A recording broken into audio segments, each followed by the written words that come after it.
देखिए देखिए होली एक ऐसा त्योहार है जिसमें लोग अपने झगड़े भी भुला के और भाईचारा का त्योहार है, अपने झगड़े भुला के भी दूसरे के घर जाते हैं। होली एक ऐसा त्योहार है जिसमें धर्मों का बंधन तोड़ के और जात धर्म का बंधन तोड़ के लोग आपस में गले मिलते हैं।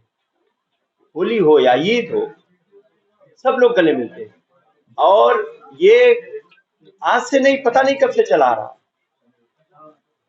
ये भाईचारे का ही त्योहार है। इस भाईचारा भी इनको, बीजेपी वालों को अच्छा नहीं लग रहा है। इनको हर चीज में, क्योंकि काम तो करना नहीं, किसी को रोजगार देना नहीं, किसी को नौकरी देनी नहीं पक्की सरकारी, किसी को अस्पताल में इलाज तो ठीक से मिलना नहीं, किसी को शिक्षा तो ठीक से देनी नहीं है, न किसान की फसल का मूल्य देना है, न किसान की आय दुगनी करनी है। तो ये झूठे जुमले अभी तक तो बीजेपी के नेता बोलते थे, अब बीजेपी के नेता नहीं, अब तो अधिकारी बीजेपी के कार्यकर्ता बन गए। और वो बीजेपी के, जबकि संविधान और उसके तहत वो शपथ लेके आए हैं सरकारी कर्मचारी की। सरकारी कर्मचारी का काम है कि जो न्याय संगत है वो बात करे, लेकिन अब तो बीजेपी ने थाने तहसीलें भी बीजेपी के कार्यकर्ता बन के लोग कर रहे हैं काम। अधिकारी कोई थोड़ी बचा है, कार्यकर्ता। और लेकिन जनता लड़ेगी इन लोगों से। जनता ने मुंह तोड़ जवाब 24 में दिया है।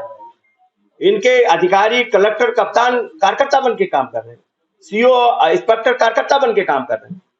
जनता ने जवाब दिया। और अभी तो 24 में हाफ किया है जनता ने, और 27 में माननीय अखिलेश यादव जी के नेतृत्व में पीडीए की रणनीति इनको साफ करने का काम करेगी।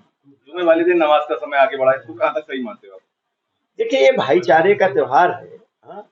और सब लोगों को मिल बैठ के, इसमें किसी की नहीं है, हम हिंदू मुसलमान सब मिल बैठ के सुलट लेंगे, इसमें किसी की जरूरत नहीं है। लेकिन इनको क्या है, इनको तो आग लगानी है बीजेपी वालों को। मुंह से कोई अच्छा नहीं बोलते, योगी जी संत होके भी अच्छा नहीं बोलते, तो उनके तो संत होने पे भी संदेह है। और संविधान की जो शपथ ली और संत के कपड़े पहने हो, उसके बाद में भी अच्छा न बोलेंगे तो क्या कहेंगे? क्योंकि वो अपनी नाकामी छुपाना चाहते हैं, धर्म की आड़ में अपनी नाकामी छुपाना चाहते हैं, झगड़ा करा के लोगों को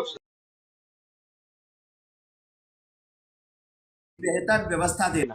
लोग MA, PhD, MPhil, engineering, medical पढ़ाई किए दर दर भटक रहे हैं, टेक्निकल डिग्रियां लिए दर दर भटक रहे हैं, जो गेहूं और धान बेच बेच के जिनको बच्चों ने, जिनके माँ बापों ने पढ़ाया, उनके माँ बापों से पूछिए जाके, वो बच्चे आज 5-5 हजार 2-2 हजार की नौकरी करने के लिए मजबूर हो रहे हैं। बताइए, तो इनसे नाकामी।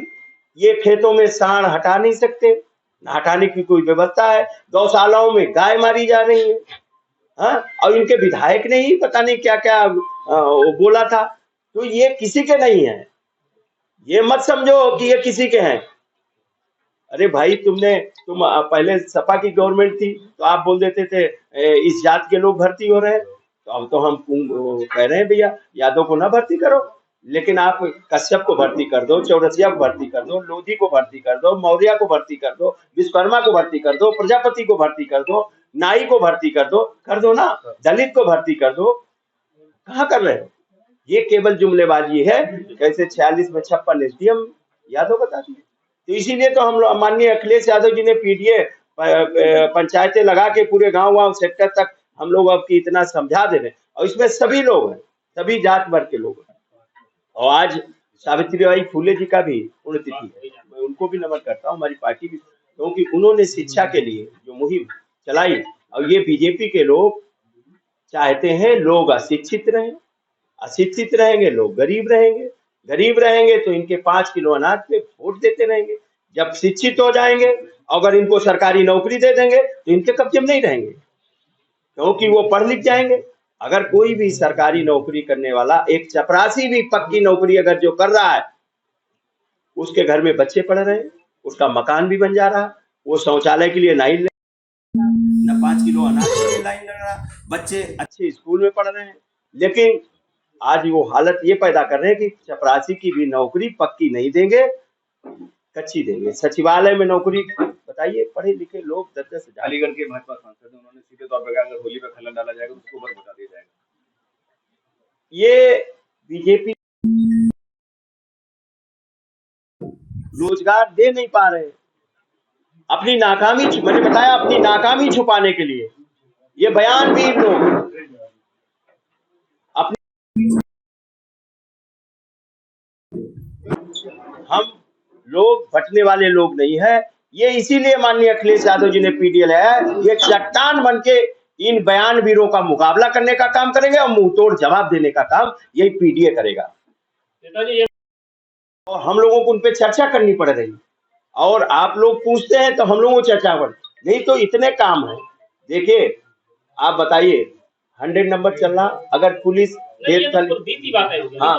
आगे के लिए माननीय अखिलेश यादव जी ने कहा है कि हम एक तो जो सेना में भर्ती है और आपकी पुरानी पेंशन है, जो 69,000 शिक्षकों की भर्ती के आरक्षण का घोटाला किया है, उनको भी हम लोग परमानेंट नौकरी देने का काम करेंगे। जिनके साथ में आरक्षण, जितनी वैकेंसियां खाली हैं उनको भरने का काम करेंगे, सरकारी नौकरी से भरने का काम करेंगे, ना कि ये प्राइवेट सेक्टर में जिस तरीके से सरकारी सचिवालय तक में प्राइवेट सेक्टर से भर्ती हो रहा है, सरकारी नौकरियां बची नहीं, आरक्षण खत्म कर रहे हैं।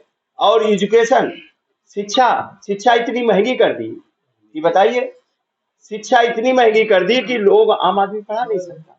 तो शिक्षा, स्वास्थ्य, अस्पतालों पे काम करेंगे, और अस्पताल बना के भी दिखाए माननीय अखिलेश यादव जी ने। अगर एम्बुलेंस चला के दिखाई दी कि आज बटन दबाओ तो एम्बुलेंस आती है, महिलाओं के लिए एम्बुलेंस आती है, वुमेन पावर लाइन, जो नई नई समस्याएं पैदा होती थी, मोबाइल से लोग परेशान करते थे, वुमेन पावर लाइन चलाई थी। फ्री अनाज दे रहे हैं, इसका क्या जवाब देंगे?